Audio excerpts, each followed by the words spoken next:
Welcome to Insatiable, the podcast where we discuss the intersection of food, psychology, and culture. That's a perfect recipe for addiction because anything that soothes, that doesn't satiate, sets you up for a repetitive pattern. There's nothing as addictive as something that almost works. I'm your host, Ali Shapiro, an integrated health coach, 32-year and counting cancer survivor, and have radically healed my relationship with food and my body. And for the past 17 years, I've been working with clients individually, in group programs, and in company settings to do the same. Welcome. The information in this podcast should not be considered personal, individual, or medical advice. We made it. 2026. Woo! 2025 was not a walk in the park. I don't know about you, but I had a lot of really, really high highs and a lot of low lows. It was intense. So feeling a little gun shy. What do you have for me life here in 2026? But either way, we made it. Congratulations. So today I'm re-airing what I think is maybe one of the most important conversations that I've had on Insatiable. Now, of course, the most important is going to depend on where you are in your journey.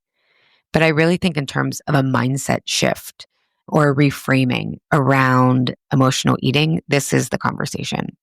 And I rarely go back and listen to old episodes. I don't know any of you content creators out there. It's kind of like, I don't know. But I went back and read the transcript of this episode. And even though I work with the themes that we talk about in this episode day in and day out, I mean, this is my life's work about how food is about emotional safety and how we have to mature our sense of belonging from, what it was as a kid when it was a healthy, like, what does everyone think of me so that I can secure my needs, to as an adult, especially at midlife, an initiation of what do I want to think of me? What kind of life do I want to live? And how that leads to a truce with food. But I was rereading the transcript of this episode, and I was like, I have to re-air this. If you have been a longtime Insatiable listener, this episode is going to hit differently. If you are someone who has gone through any of my programs, you know that after you go through my programs and you re-listen to old episode, you hear everything completely differently, right? Because you're in a completely different spot.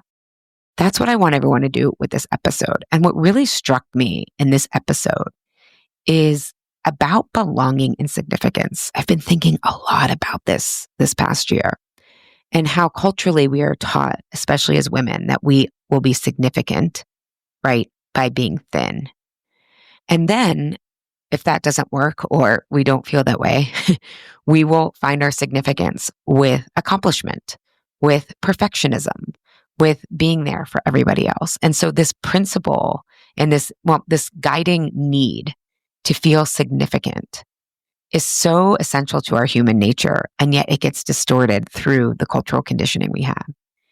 And then I think about how so many people in the personal development and coaching space are like, you have to do things for yourself. You have to, you can't worry about what other people think. And it's like, no, but we really do need recognition and witnessing to feel significant. So it's a really big, hairy ball of wax that needs to be unpacked so that we don't have it directed only towards our weight and our looks. And it's actually directed towards us seeing ourselves and the gifts and talents and our humanity. And the more that we can bring that forward and that sort of belonging forward, the less we need to turn to food. And well, if you're like, what? If you're a new listener and you're like, what is she talking about? This episode will explain it. If you're a longtime listener and you're like, I get it, you'll get it on a different level. So I want to re-air this, especially if you are someone who wants to really reach some goals this year, including, reaching goals and being able to enjoy it, feeling like you can keep it up and really get cumulative results from what happens when you can really eat well consistently and address the root reasons that you weren't eating well consistently. So this episode will, I think, really get you in the right frame of mind for what you should be focusing on, because there's a lot of distractions. There's a lot of fear right now, and none of that is going to get you where you want to go. So 3 things before I let you go to this episode is that we will be back in 2 weeks with brand new episodes. There's a lot of changes coming. I've rolled out an initial change with my new website, truthwithfood.com. It is pretty. There's also a new assessment on there. It's not an assessment like a test. Don't worry, you can't get a gold star. It is an assessment to help you see where are you in your readiness for change? Where are you in how you understand what the real work is in terms of your food, right? So go to truthwithfood.com/find your food stage to see where you are and even where you are in relation to this conversation that we're having today. And I'll include that in the show notes. And Truth with Food Consistency, which used to be called Why Am I Eating This Now, which is the entry level program. It's entry level in terms of the developmental starting place that those of you who are ready or who can sense that something deeper is going on with your food, but you can't quite put your finger on what it is, even if you've listened to Insatiable a lot and a lot resonates, but you're like, how does this directly apply to me? That program where we help you make the developmental leap from stage two to three. And you have to have gone through stage one to even be there, which is essentially if you can sense that something deeper is going on and that you found yourself in this podcast, chances are you're out of stage one, which is like, it's just about the food. But take the assessment to find out where you are because you need to do the right work at the right stage, right? You got to learn to walk before you run, but also you may be further along than you think and you're ready to skip and you're still trying to, crawl. So when you get to the results, it will point you in the right direction. So check all that out. But that program is starting in February, and I will have a free masterclass, workshop type thing coming up here shortly. So stay tuned. And in the meantime, enjoy this episode with Dr. Deborah MacNamara. And I am wishing all of you a healthy, happy new year.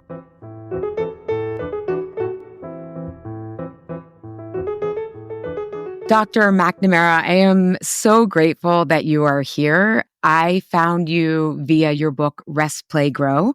It's really the only parenting book I've read. And when I got to the end of reading it, I was like, oh, if everyone was parented this way, we wouldn't have emotional eating issues. And then a few years later, now you've come out with the book, Nourished, Connection, Food, and Caring for Our Kids and Everyone Else We Love, which took your developmental psychology lens and decades of experience as a therapist and laid it over with food and attachment. And here we are. So you have just been so influential in me being able to have better language for my own work and filling in some gaps that I always wondered about. So I'm just so honored to have you here. Thank you, Ali. That's very kind of you. And I'm delighted to be joining you. So first, I just want to tell everyone, get the book. It is so rich. It is so meaningful. All of the people I've recommended it to who follow up with me say they've had such amazing insights. So we're going to go a little bit deeper today. And so what led you to write this book, Nourished? I want to start there.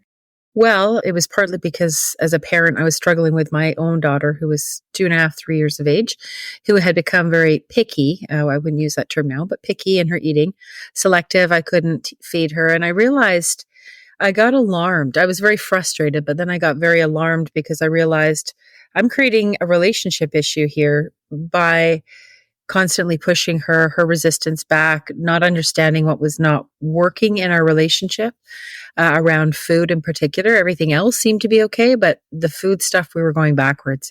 And so I sought out the help of my mentor, my supervisor, Dr. Gordon Neufeld at the time. And he gave quite a cheeky answer and really wouldn't answer it because it was about something that was missing inside of me that I needed to see and I needed to find.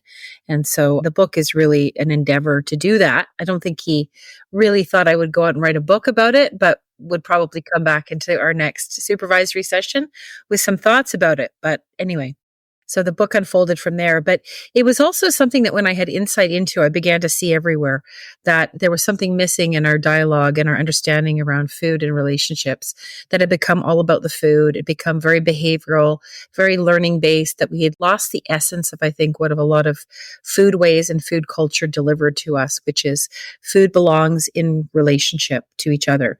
And that had gone missing. And then just working in private practice as a counselor and just seeing that relationship issues usually had food issues.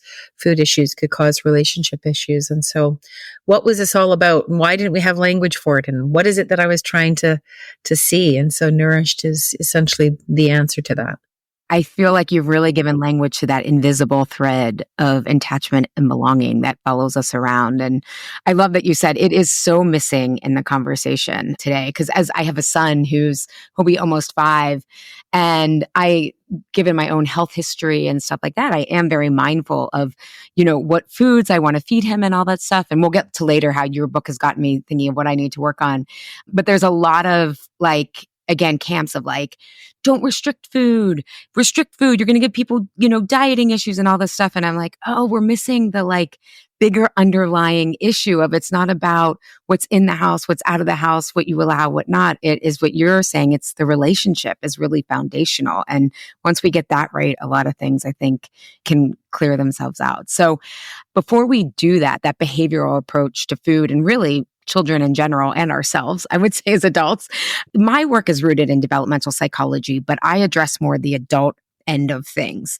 However, obviously, childhood has an impact on that. And your work is rooted in developmental psychology in the childhood years. Can you explain what developmental psychology is and why it matters for children and who we were as a child, why that relationship piece that you talk about matters? So as a developmentalist, my primary objective is to understand how we create the conditions for people to grow, whether that's a baby, a toddler, middle-aged child, to a teenager, to us as adults, to even going into elderhood. How is it that we create the conditions for our growth and development? And what we know through all of our science, through practice, through just general understanding of yourself as a human being is that we need relationships, and not just any kind of relationships. We need the kind of relationships where we can cascade in our care, meaning that we can look to someone to take care of us and be dependent upon and feel safety in that dependence. That we also show up to take care of other people and provide that safety, independence, so that you can count on, that you can trust that they will take care of you the best way they can possible. It's this cascading of care of relationships that all of us need, from our elders on down to babies. Just how we embed ourselves in that. How do we create those conditions so we can grow, we can thrive, we can be resilient, we can be resourceful, we can become our own best selves, we can be social, we can be compassionate, we can have empathy. That's what human potential looks like at the end of the day, is all of those things. I love what you're bringing up because I know you're Canadian, but you know North American culture well. I don't think we're versed in paradox or tension of opposites. So it's this idea that if you have safety, you can then take risks, and that you need both, right? to thrive. That's what I'm hearing. Is that correct? Absolutely. I mean, I think if you look in nature, there's examples of this everywhere. From a tree that is deeply rooted, can grow and have wonderful potential. A seed that has the right fertile conditions can grow the most robust. And so we only need to look to nature to say this is the developmental agenda. Nature is all around us, as showing us that this is exactly how we grow and how we thrive. And so this all rests on attachment and belonging, right? And this is what your book and all of your work rests on. And I appreciate this so much because my work is rooted in people realizing that their belonging probably rested a lot on being the good girl or the good boy, right? Based on social conditioning. But can you tell me how you think of attachment, belonging, and how they're different? Yeah, attachment is the drive to pursue and preserve connection. And that can go to many different things. You can be attached to many things and people, the earth, your car keys, your favorite cat or dog, to each other. Belonging is one way that we stay close to each other. It's a very powerful way, a sense of mattering, a sense of knowing your people. Who are you people? Who would you trust? You would then have shyness around people that you don't trust, and because belonging forms a bit of a circle around you and forms that exclusivity. But there are other forms of attachment as well in terms of how we seek to keep close. We copy, we imitate people, we physically touch or be near. We share our secrets. We have deep feelings of love and caring, and we seek to be significant to those people. And so these are all manifestations of different degrees attachment, but attachment is the underlying instinct. And the way that it expresses itself is through belonging, sameness, significance, and so on.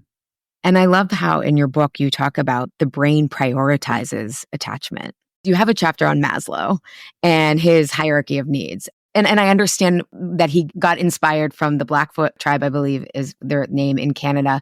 But I was thinking about just the pyramid itself as like, is this hierarchy or is this just how we see the world? Because culturally we put people in hierarchies. But you bring up about Maslow had belonging as third and primary needs as, food, shelter, water. Can you talk about how he got that wrong or incomplete? He was, 1943. So we have to realize we continue to go around talking about Maslow as if he had, some secret to the universe in 1943. What he was actually reflecting was North American values and beliefs in 1943, which was essentially that our primary needs came first. Well, he called them primary needs. They're not in my book, primary needs.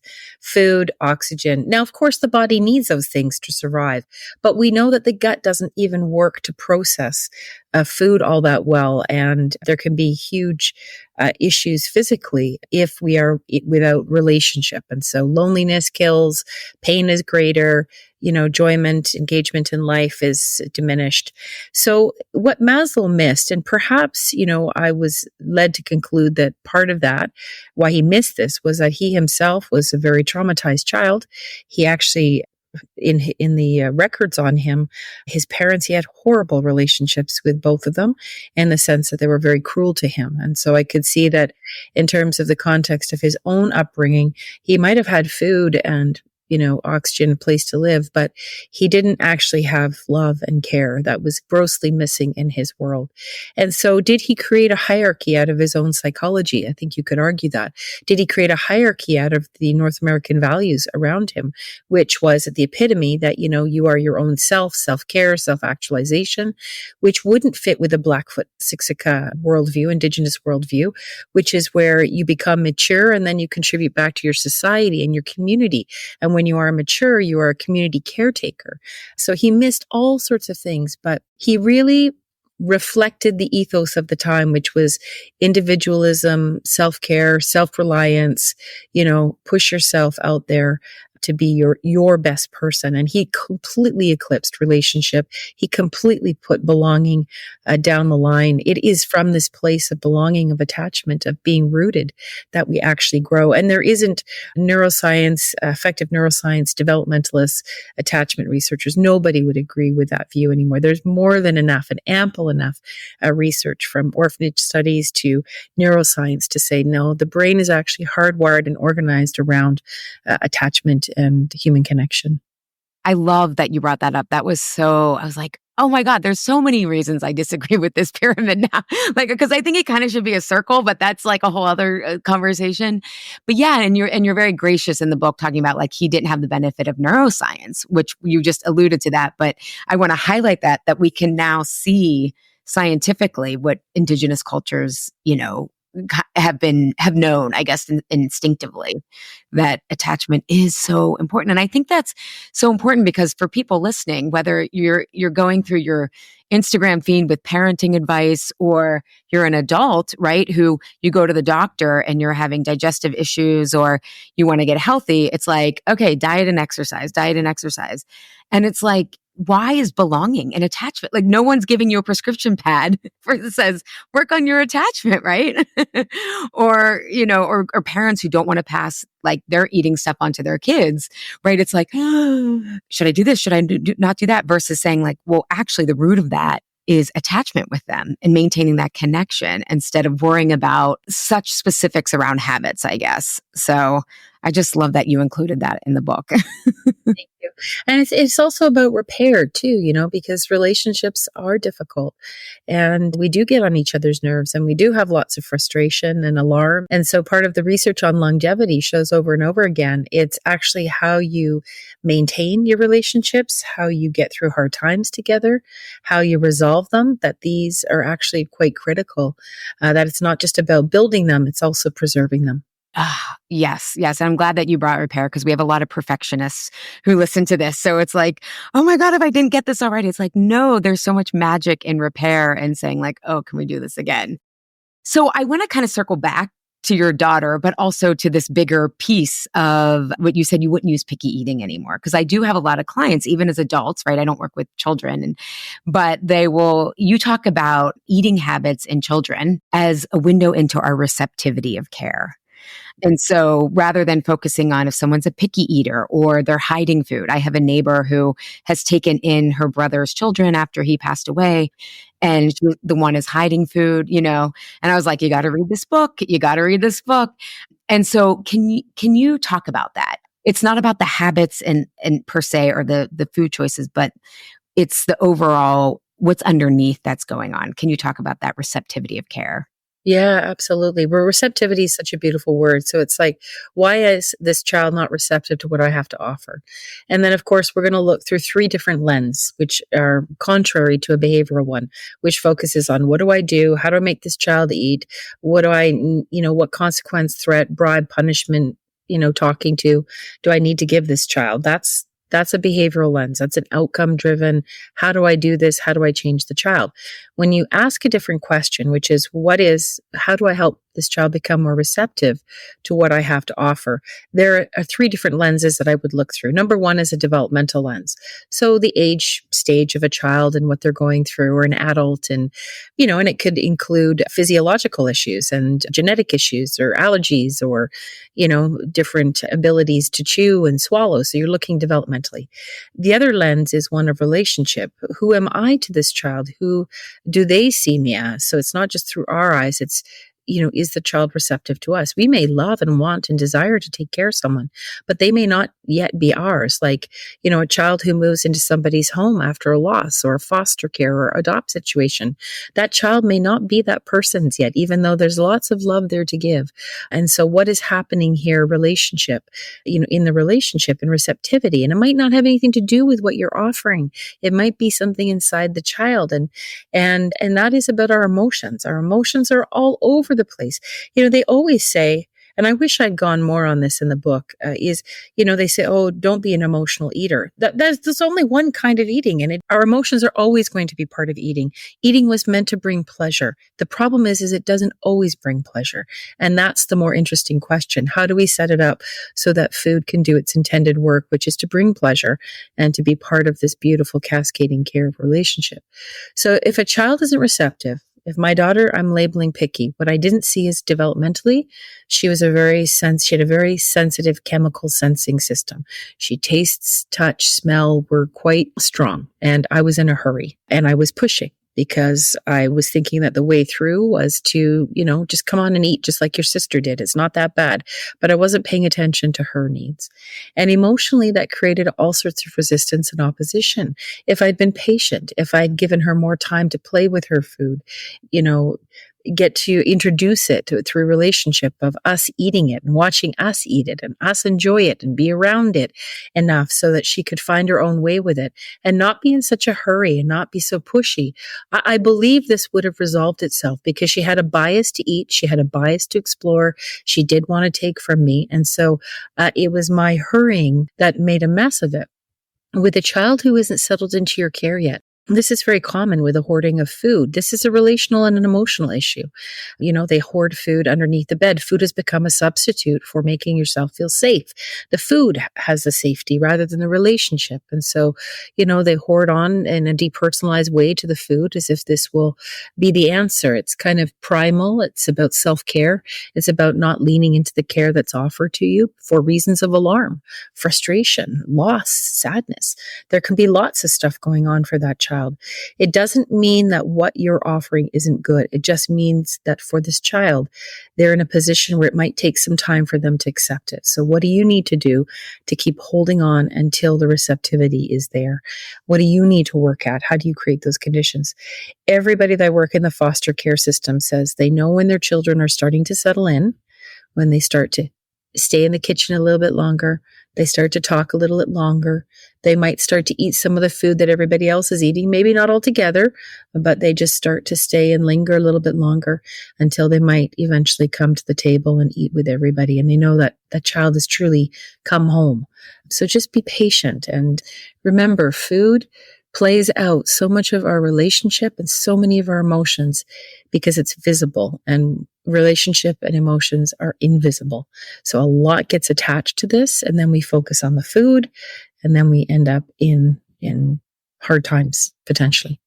And can we even maybe back up, and you talk about this in the book of why food and attachment and belonging, right? There's more to it that you explain in your book. So yeah, why not, I'm thinking my son's like really into monster trucks, not why not hiding monster trucks right now? You know what I mean? Like, why is it food that is where all of these relational and emotional issues become an outlet for? Why food? Well, I think partly is because it represents caretaking at a very primal level. It's the place we start. In utero, it's about relationship and food. They come together unbeknownst to us before we have words, before we're fully formed. That invitation to exist, encased in this beautiful attachment womb is our unfolding. It's primal. We have to do it many times a day. So it's a repeated opportunity to convey the nature of our relationship. So it's easy to get attached to that. It's so close to survival. We can't survive without, food and nurturance this way, nor can we for love. And so everything gets tied together. And so it becomes a perfect replacement. It becomes a perfect place to self-soothe. But food needs to be served in the context of togetherness and not when we're under emotional distress, because that's when it starts to take a really different turn. So, no, this was a primal pairing in nature's hardwiring of us. It's primal. Yeah, I love it. I think you say it's an exquisite design. I think is what you used in your book. Again, in the work that I do with my clients, like I often find that it's not the food habit of like, oh, all my health goals go out the window when I'm socializing, or why am I, when I'm struggling with my family, why am I going into the cupboard alone and eating? And it's like, it's not about should you have food in the house, should you not? It's like, what are the, like all these rules that get put on that on food of like, take 10 breaths. It's like, oh, well, that could help the 10 breaths. And though, it's these underlying emotional needs that aren't being met. And you also say in the book that food stimulates attachment chemicals. Can you talk a little bit more about that? Because I think that's huge. Yeah, well, eating is vulnerable. I mean, you're basically taking something into the body that can hurt you physically and also represents caretaking. So it's about trust. And the body is wired up so that what you take in should bring pleasure. So we have opioids in our saliva, in our gastrointestinal tract. It is basically we have skin that went outside, embryonic skin went outside, and there's some skin that went inside that formed the gastro tract. So we have oxytocin receptors. We've got the largest amount of serotonin in our gut, 95% of the serotonin, the feel good chemicals in our gut. So nature wired this up so that it would go together and bring pleasure. And that would be connected to who you were with. It'd be connected to food. It would help release some of the vulnerability around the eating and the challenges that might bring. So we can abuse food though to make us feel good. I think it was Robert Sapolsky said, why is it when nobody loves us, we eat Oreo cookies? Yes, because the body has a way of making that feel good and get a lift emotionally. But what do we really need? If nobody loves us, what do we actually really need most of all? Maybe a hug from someone who does, or we need to have our tears about all the things that we can't change, the lacks and the losses. And so what do? Food becomes a perfect recipe and a substitute to press down on those sad feelings and bring pleasure. And that is the trick with food that we find very early on, is that it does and it can bring pleasure, and it can get rid of some of those hard feelings that might be there and the sad ones that might be there. But I'd say have a good cry first and then get to the eating business after. Well, you say, I think this is so important because in my group that is wrapping up right now, a lot of people have like finally felt like it's okay to cry. And I was like, in Deborah's book, she talks about tears are the healing, right? They're not the problem. They're the sign that you're resting in your vulnerability. They're not the problem. They're great. And they're hard. They're hard to get to sometimes. But we have to feel empty until we can feel full. And that's the order that it's meant to come in. And we're trying to bypass the emptiness. Yes. I got to take that in. I got to digest that food. Well, and you say that food is supposed to follow attachment, not be a substitute for it. And I think that relays that belonging. And I want to read this. I was preparing for our interview and I wanted to read this passage. And I was having a really emotional week last week. Again, I don't even know why, but this kind of speaks to what you were talking about in terms of to feel full, we need to feel empty, but you're talking about that satiation. You say, the dance of satiation is the ultimate answer to human vulnerability.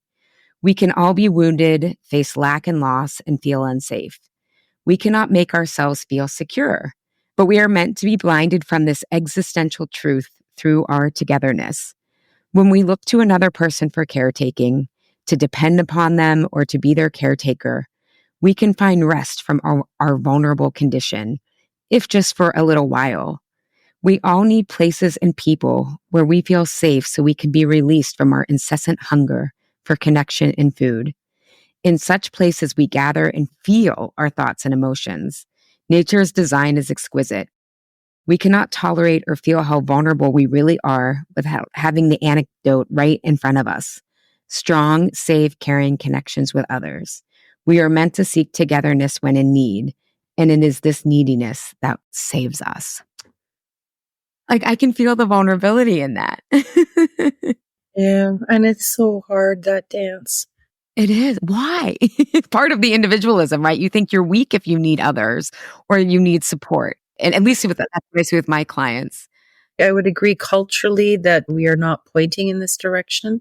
It is about self-reliance. So there is that stigma that comes from having vulnerable feelings and feeling that we are not okay. And the idea of having someone to turn to in today's configurations of family, like we've got the smallest families. We are so separate from each other. We've just been through a pandemic where togetherness was the threat. Have competing attachments with workloads and, financial issues and worries, systemic worries, poverty. And so like we are a culture built upon separation. And that becomes, how do you possibly feel all of that? How many people in North America come from their own ancestors who had to flee their countries for war or poverty or famine? And so, we have generations and generations of stories. And yet we are in a time where we have the smallest groupings of people. You know how many people eat on their own? A lot of my clients, yes, I know. We say, togetherness is the answer, but look at what we do culturally. We don't live that out loud, That isn't most people's experience, working from home now, working on their own, self-employed, small nuclear families, kids leave homes, divorce and separation, pandemic hit. Separation, separation, separation, separation. So getting to this place of vulnerability that we feel safe in the caring context of our relationships, we got to get back into relationship to get to that. That's the whole point. Part of what you're underlining in your book is being in relationship is vulnerable. And yet I think for some of my clients listening, I'm thinking, or people listening, but I'm thinking of client examples, they often will eat things that, like for my one client, she was like, I go out with my friends and she thinks she's in relationship, but she's like, I just eat whatever they're having and then I can't sleep, right? All of us in menopause. It's like, oh my God, it's like, I can't drink this. I can't eat this. Like for me, I'm like, I need to make sure my blood sugar is balanced. I'm going to be up at 3 a.m., because this whole thing. But she thinks she's in relationship, right? And what I helped her to coach her to see is like, oh, there's a sense of inadequacy that gets triggered. And what it's really about is I feel I need to be on. So even though I'm with other people, the only way I'm finding that connection is through ordering the same things, being low maintenance, being the fun one who just goes with the flow. So can you expand upon that, what you mean by really being in relationship instead of what's that versus the difference of just being around other people? Yeah, well, this is a great question. I mean, this is about vulnerability. And so, the least vulnerable way of being together is just physically being beside each other. When you are the same as someone, not that vulnerable, it's probably the place that we can connect with most people is to find some sameness between us. When you start talking about belonging, you got some inclusion happening there and exclusion. So that becomes a little bit more vulnerable. Then, when you want to matter or to be seen by somebody and you reveal part of yourself, this is where things get a little bit tricky. When your heart gets on the line a little bit more, when you share who you are, the worry is if I share who I am, are they still going to be there at the end of the day? If they truly see me for my thoughts and feelings that may be different from theirs or they may not approve of, are we going to be able to hold on? Is there still going to be an invitation in that person for me? That's where it gets to vulnerable territory. I think Carl Jung said one of the most courageous things we could ever do is to be ourselves in the face of separation, because that's essentially what's happening. And, both Gordon Neufeld and Gabor Mate, who I've worked with, they have different ways of expressing this. Gabor says, it's attachment or authenticity. Gordon Neufeld says it's about the two invitations we need. We need an invitation for relationship from somebody, and we need an invitation for personhood. But sometimes being your own self can conflict with that relationship. And parents find this all the time. My clients will tell me they feel the limits to the invitation that their parent has given. No, you're not going to be the same religion as me. For a parent, that might be just devastating, or you're going to pursue that as a career, or you're not going to have children, or whatever the difference might be. To be your own self that flies in the face of potential rejection from those you love is terrifying for the human heart if you can feel your feelings vulnerably. So a strong, intimate, vulnerable relationship would have faith that I can reveal myself to some degree here and believe that you will still have an invitation for me, and or that whatever got between us, there would be trust that we could get through it. And that's why if you've ever had a fight with somebody and been able to get through it, you're like, actually, there's more trust in this relationship now. Oh, that was such a beautiful. I love because there is layers, right, to vulnerability. It's not like you're vulnerable or not. It's like, again, because a lot of people who listen, they're struggling with all or nothing. They think like, oh, I have to bare my whole soul. And it's like, no, you can take manageable risks in like, how does this person respond? How does it not? How do they not? Versus you're just like, okay, here's my deepest, darkest secret. I mean, I can't even imagine what that would be for me, but you know what I mean? You don't have to be super vulnerable all at once, I guess. But I think choosing like what's going to feel good for your food, right, is like such a safe risk and a manageable risk until maybe you can get to those deeper ones. But if we're so focused on, okay, look at the menu before you go out to eat and, decide what you're going to eat. Like those kind of tricks are which a lot of my clients come to me. They're like, I tried all that. And I'm like, but it's not about what's on the menu. You know what I mean? It's about your feeling and being in that place and with those people and what comes up for you, and what would it mean to be seen by these people, and how do you feel about yourself when you look in their eyes. And it's human relationships are much more complex than we give it credit for. And I don't know if we're meant to look at them so directly. Yeah. Well, I've been thinking a lot about your book gave me talking about for people to understand like their level of vulnerability. Like, can you feel like you can rest in someone's care? And that helped give me so much language because I think I'm a good facilitator. I think the work that I'm doing is, people are able to make connections they can't make other places. But you gave me language to realize why people feel the group is so life changing. I hear that all the time about my group parents. This group is life changing. And it's like, oh, this is a space where you can experiment with quote unquote being needy, right? Like, saying, I don't get this right away, or, oh, you too. And I think people have, to your point earlier, like we're such a culture of separation. People don't have space to practice that vulnerable neediness, right? So do you have any recommendations or ideas of how people can start to Just and I'm saying neediness in quotes because you're not really being needy, like needy, you're just being human that has needs, but we call it neediness. Yeah, and here is the cultural problem, right? We are allergic to dependence. We make our children grow up a lot faster than they should. What do you want? We ask them far too many questions. We put them in charge of things they shouldn't be in charge of because there's this belief we got to push them to become grown up human beings, and we got to do that as fast as possible. And the faster you get there, then somehow this is better. No, you can push them right out of your nest and grow up too fast. And so North America is allergic to dependence. It's even said that John Bowlby, who was sort of the father of attachment or put attachment science on the map, was very thoughtful and careful about how he portrayed attachment from this place of it's about dependence, because it was so antithetical to British, North American mindsets. There's something wrong about being dependent. That doesn't fit with any indigenous belief system around the world. It's all about interdependence. It's all about dependence. You don't say to a tree, don't have any roots because you got to get ready to move and take care of yourself. You say, how do we get the biggest, deepest roots so that the tree can bend and have flexibility is incredibly, resilient in the face of strong challenges. Why? Because it's deeply rooted. So North American culture does not have a doctrine of dependence. It has a doctrine of independence. Hurry up, get going. How fast can we get there? The faster, the better. Piaget said that, and it's been a pretty steadfast reflection on our culture. And it serves particular agendas, which we don't need to get into, but are obvious. It just serves particular agendas and mindsets, but that doesn't serve the human condition. We are creatures of attachment. We need to depend upon each other. Nobody can go it alone. We're trying to go it alone, and we're wondering why it's not working. It's not working because we need each other.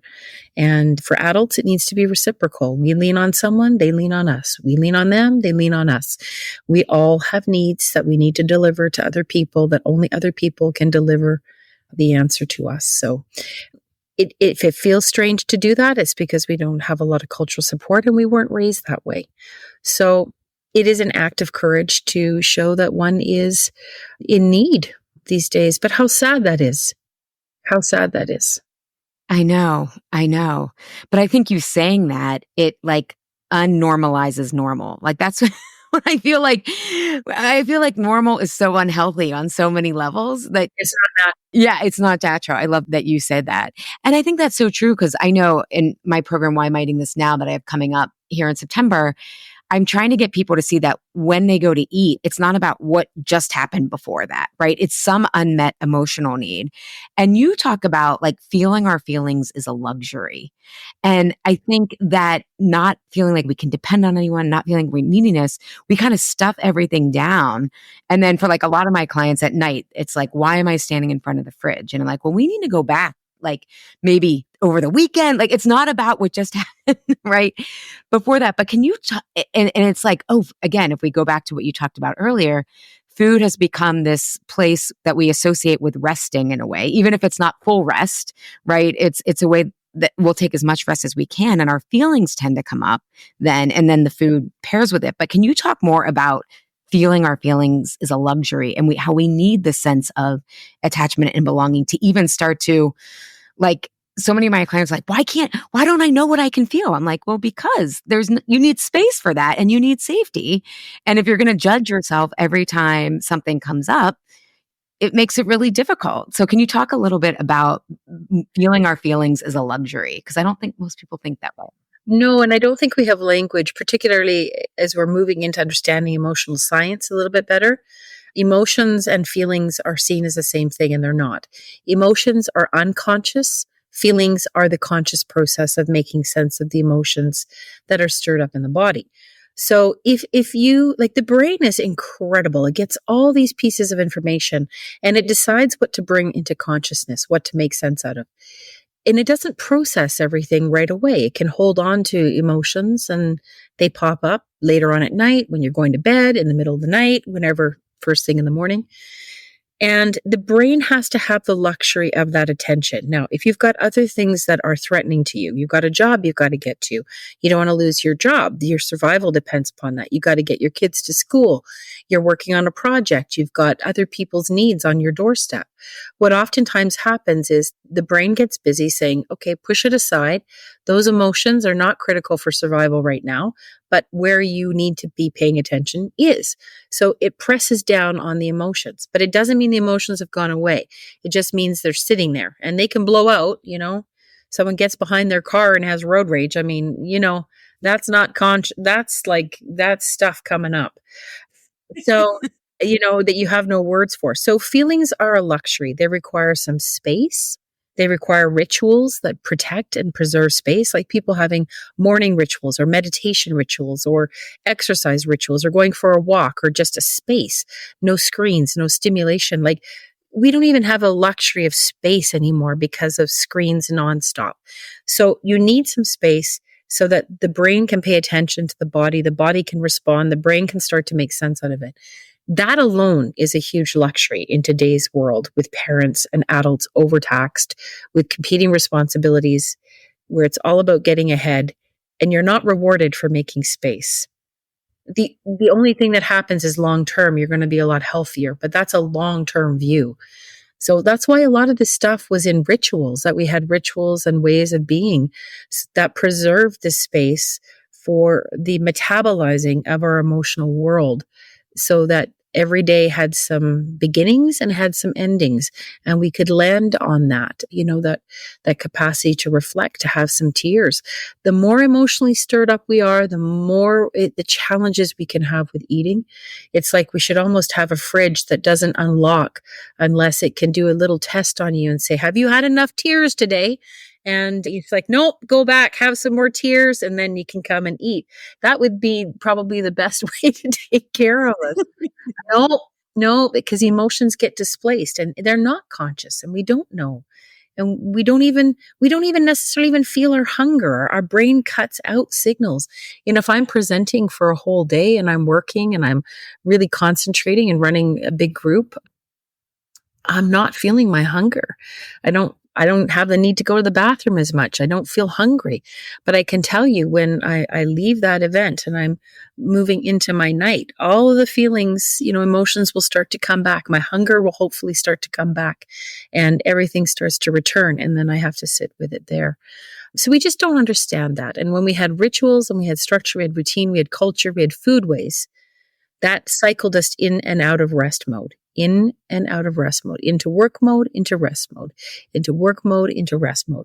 What happens today, and I'll just end with this, is that we think that when we go to grab something to eat and we're not really fully in a rest mode, we're just trying to soothe this big world that's stirred up in our gut and all sorts of interesting relationships now that are coming about the gut and the brain connection. But we're trying to soothe what has been stirred up that we have no words for. That's a perfect recipe for addiction because anything that soothes, that doesn't satiate, sets you up for a repetitive pattern. There's nothing as addictive as something that almost works. Soothing is not satiation. It isn't rest. And so it becomes something that helps us get by, but it has consequences for long-term well-being because we're not really getting to rest and we need rest. Yes. Yes. Oh my God. I love that you said that. And this makes me think too, you do delineate in your book about comfort food versus, so can you talk about, because again, I love this nuance there. I even love, just to go back and geek out, that you made the differentiation between emotions and feelings. Because I train people in my process and I'm like, emotions, to your point, they're just like, they're what, if in traditional emotional eating, it's like wait 90 seconds and the quote unquote feeling will pass. What they're talking about is the emotion, right? The sensation. But if it's attached to a story or a judgment or something else, it's that feeling you're talking about. So I just love that you made that differentiation because people toss them around like they're the same, but they have very consequential differences. But can you talk about, as you talk about in your book, comfort food? And I think, again, sometimes people beat themselves up if they're going for a comfort food, but can you talk about that through the lens of attachment versus self-soothing with repetitive foods that soothe, but maybe not comfort? Yeah. So comfort food, I mean, it was really interesting. I was like, well, what is comfort food to people? And it's like all these researchers are trying to figure out, okay, well, what are the foods that comfort? And you can't actually find a particular group of food because it's not developed that way. It's developed in the context of caring relationships. So it basically symbolically represents someone. You reach for that person. If that person isn't available, you reach for the food that symbolically represents that person. And in that way, the food becomes comforting because the emotions and the memories are embedded in the food. But it is a symbolic gesture. It isn't really the person. It's just bringing a sense of that person back to you. But it at least matches the hunger in that it's a relational form of trying to connect back. And, in the reaching, you're trying to find the answer here. And so the comfort foods are something born from relationship and from caring vulnerable emotion. I love that because I think sometimes, again, if you're not using it to soothe, but like I think about, my grandma's no longer with us, and I mean, she lived a long, great life, but she was like my second mom. And sometimes, like I'll notice, like sometimes at her house, she had like peanut butter and jelly for us, right? Like, and she, I mean, and she would have we joked like the junky peanut butter because my mom's side was health conscious, and it's like now sometimes when I'm like feeling her, I'll feel like I'll like make myself a peanut butter and jelly sandwich. It doesn't happen often, but I'm like, oh, I want grandma's energy right now. Like so this book also helped me be like, oh my God, this is, and it's like, oh, I can think of like, what would she tell me? And I know what she would tell me, but because I have your lens on this, right? It's like, I can ask the right questions rather than, why the hell am I eating peanut butter and jelly? If I were to beat myself up for that, which I don't, but you know what I'm saying? Like, I just think that's so important for people to realize because there's so much judgment around food. And this actually brings up something that I know I need to work on after reading your book. What you're talking about here, again, we've used the word rest, but like food rituals, safe relationships are here to bring us to rest. And you want food to be about that. And so I find it interesting that you talk about not making food primarily about health because then it becomes something that we like, have to do. And I think most people listening to this, especially those of us who are health oriented, may do a double take at that. So can we delve deeper into what you mean about not making food about health, even separate than weight? Just, my son is like obsessed with running fast. And I was like, well, that broccoli on your plate will help you run fast, so then he's like shoving broccoli in his face. But now I'm like, oh, I should have just been like, okay. So tell us what your views are on that. Well, this is a behavioral lens on food. The more that you have to work at keeping yourself healthy, keeping yourself safe, keeping yourself well, that you're to blame for your body's well-being completely, that's an alarming place. And that's a very behaviorally driven lens. Food should never be work. As soon as it's work, we start to get alarmed. We start to get frustrated. We can't rest enough to digest our food.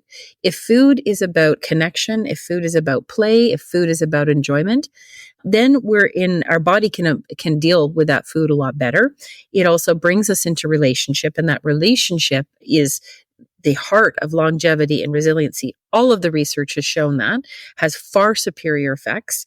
Loneliness kills just as much, if not more, than smoking and bad eating. And so we have to understand here that our obsession with food is that we're trying to take care of ourselves and our well-being instead of trusting that putting our hands into each other's hands and togetherness is the answer. And then food combined with that is, of course, the whole package.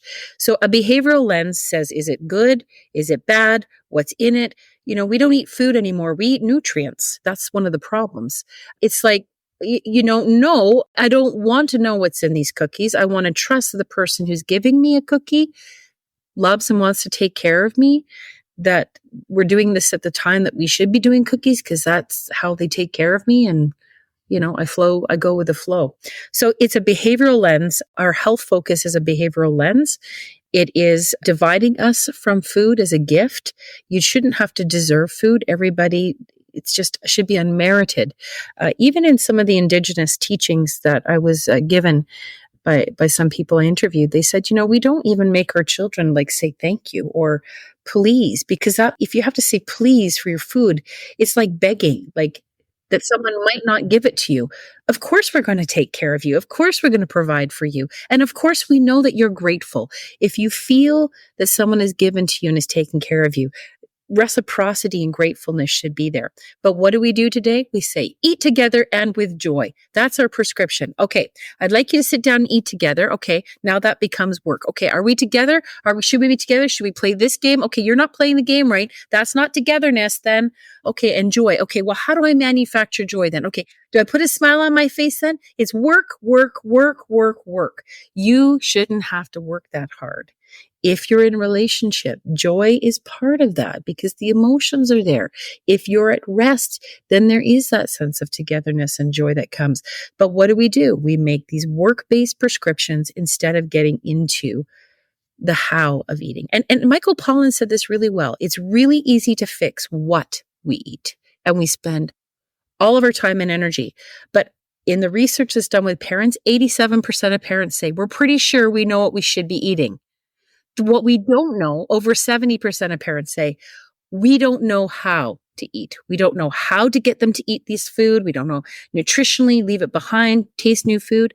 It's the how part because we're trying to give prescriptions on how you eat as if it were work. It's not work. It's play and it's connection. So stop with the food health stuff. I just assume that the people that if they love me, they're going to feed me as best food they can. Like, wouldn't they? Wouldn't someone who really cares about you feed you the best food that they knew how to feed you?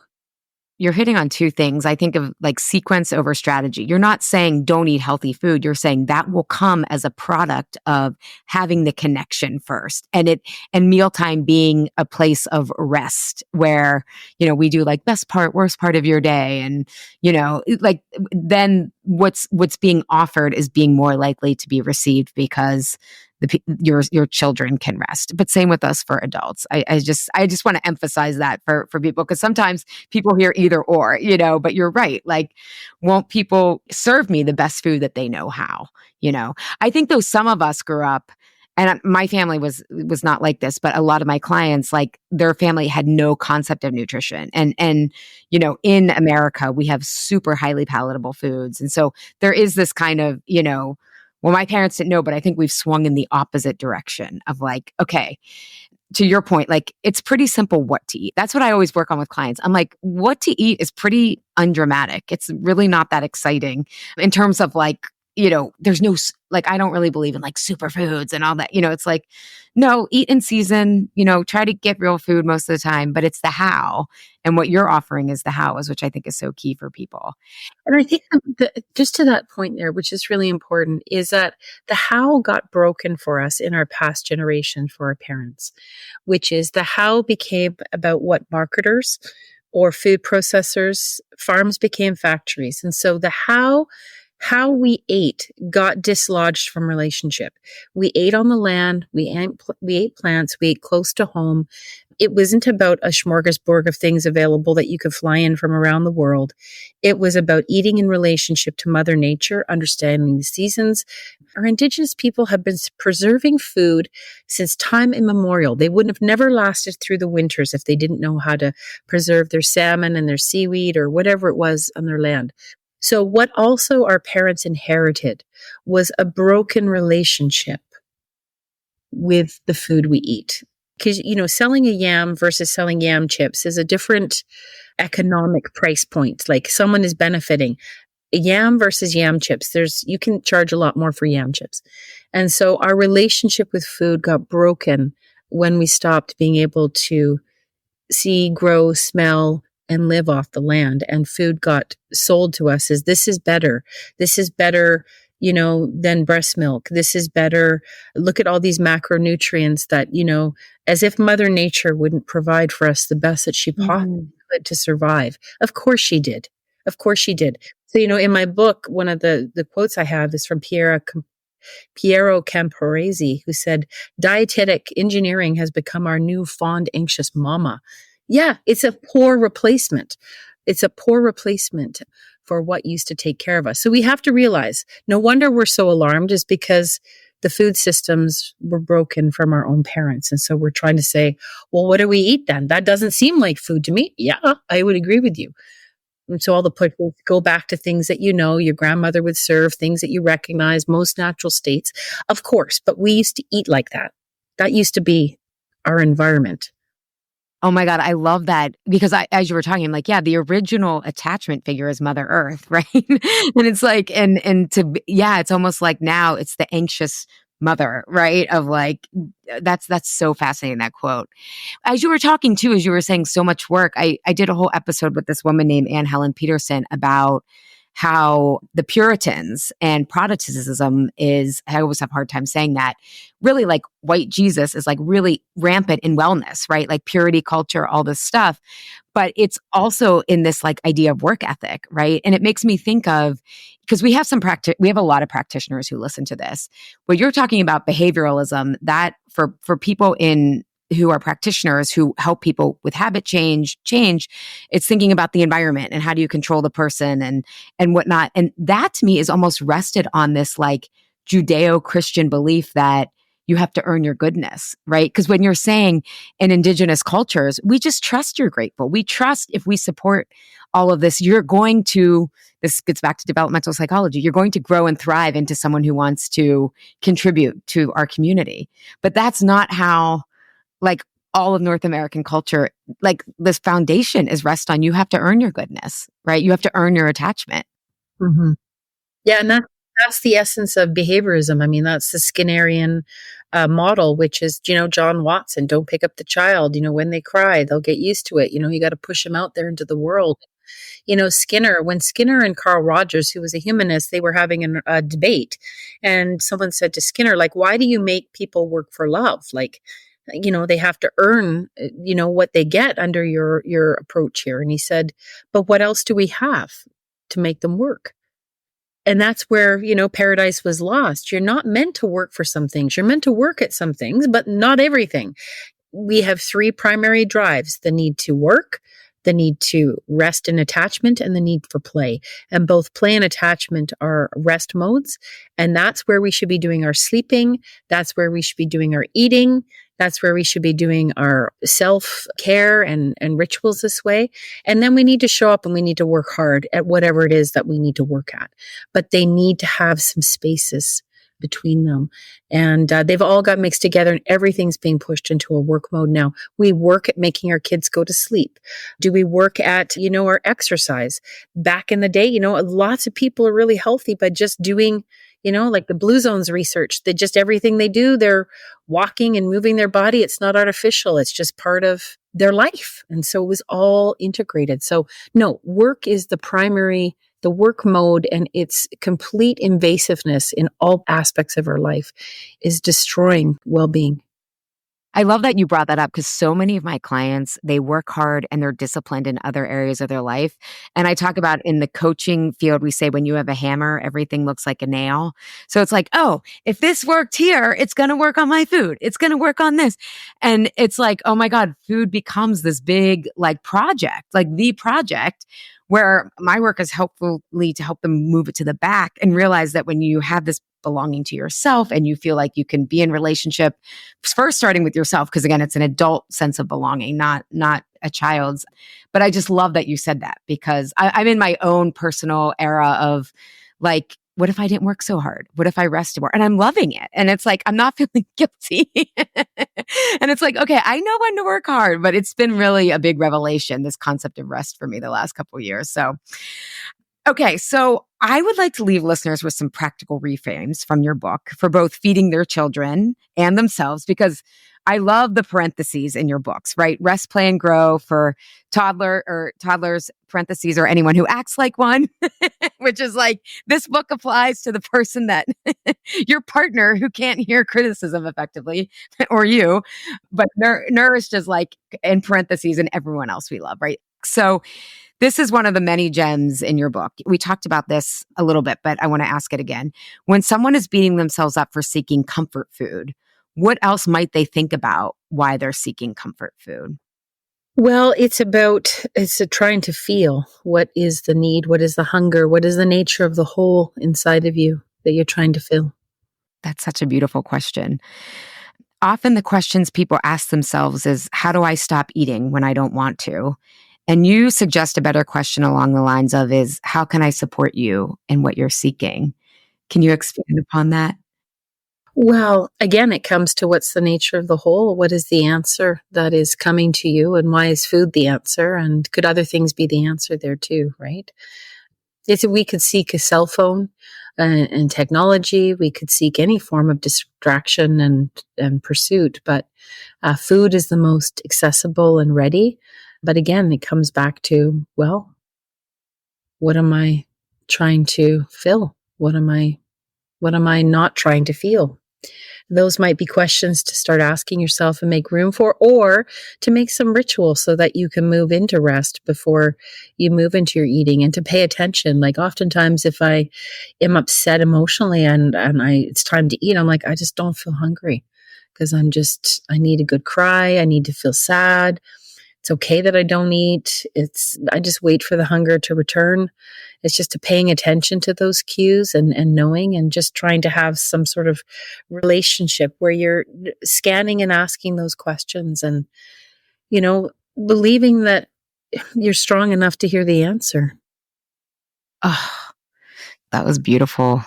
A lot of the mindful eating, intuitive eating, different camps, they give people rules around like slow down, this or that. And what you're saying is create a ritual to feel, right? And then the food will take care of itself. Because Mhm. sometimes the perfectionism can be very rigid about, well, I can't listen. Like I had one client who was like, she's feeling very alone. And we were working on that outside of food. And she's like, when I slow down, and right now, food, it's just too painful to eat alone. I'm like, then put on a podcast. She's like, but I was told. And I was like, no, we're working through this on another level. So I just want to make sure that people realize that you're not saying ritualize all these things in the way that they often hear about it. You're saying make a ritual to feel. Yeah, I don't want to give, I tried very carefully not to give any prescriptions throughout Oh, this. you didn't. That's why I love the book. That's why I love your parenting book and this book. When you get to what is the root is that if we could feel our emptiness, then we could eat from a place of emptiness and then be able to feel when we're full. The problem is we're not eating from a place of emptiness. Food has become fuel. It's become work. It's become portion sizes, calories. It's become nutrients. It's no longer food. It's become a reward, so if you're eating from a place of relationship to yourself and to your food, then this natural system should hopefully kick in. If you need some rituals and some ways of eating that help support you, then make sense of that for you and develop them and test them out. But please don't think there's some universal rituals this way. There isn't. It must be born from your needs or your family's needs. I love that. I love that. Okay. And we touched on this, but I'm going to just ask it again. You say we are meant to seek togetherness when in need, and it's this neediness that saves us.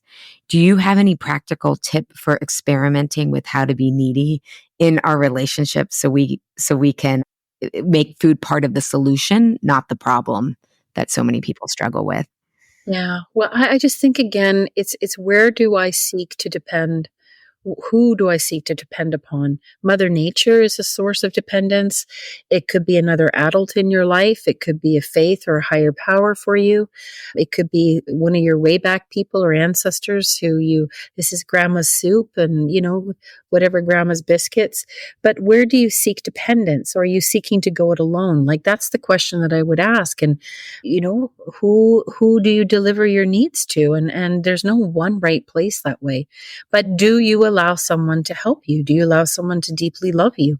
Do you allow someone to take the lead for you? Do you switch it up? Do you take a lead for that person? When it comes to your kids, we are the ones taking the lead, but where do you rest in somebody's care? You know, in your like real life or in memory or in a sense of belonging to nature or the farmers who care for you or farm to market or, 100-mile diet or whatever it is that you perceive this way.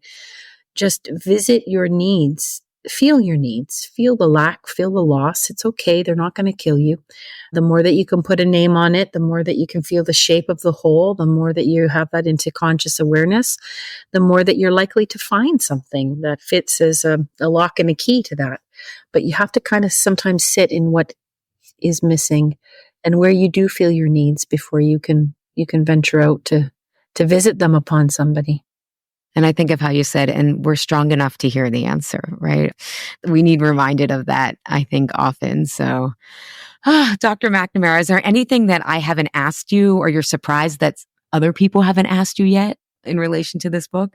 Oh, well, I loved all of the questions you asked me, and not surface level ones. They were ones that I think really got to the root of it, and I hope they're helpful to your audience and to the way that you think about food in your life. I guess the thing I would emphasize is that the whole purpose of the book was about insight and consciousness, and so please try not to be too self conscious about it now. Forget about it and just try to get into some ways that help preserve food as being a gift in your life, that it is about relationship, Mother Nature who nourishes us, or wherever you believe this comes from, and finding a concrete, tangible ways to move out of that work mode so that when it comes to your relationship with food, that it can nourish you a lot better because it's in a rest mode and a play mode, whatever that might look like for you. And experiment, try some things. It's okay. There's no one right way to do this. Just notice what works, notice what doesn't, and just keep trying. But yeah, this is about consciousness and insight, and there's no one right answer. But the work mode, the behavioral mode is really the problem here. And it's quite formidable in terms of trying to remake it in our lives. But what a wonderful thing when we can try to make headway on that. Well, and I think this book is going to bring a lot of connections for people and that consciousness so they can start to see the whole and not just the food itself. So thank you so much. I know books, I imagine, are labors of love. So thank you so much for your work in the world. I really do think this is one of the most important books of food and in culturally. I think everyone needs to read this, from practitioners to providers to eaters, because I think we're kind of spinning our wheels. So thank you for giving us a way out that's healthy. But we won't call it that. We'll just trust. But yeah, thank you so much, Ali. I've really enjoyed meeting you, and all the best to you and your community, and for your kind words about the material as well. Thank you so much.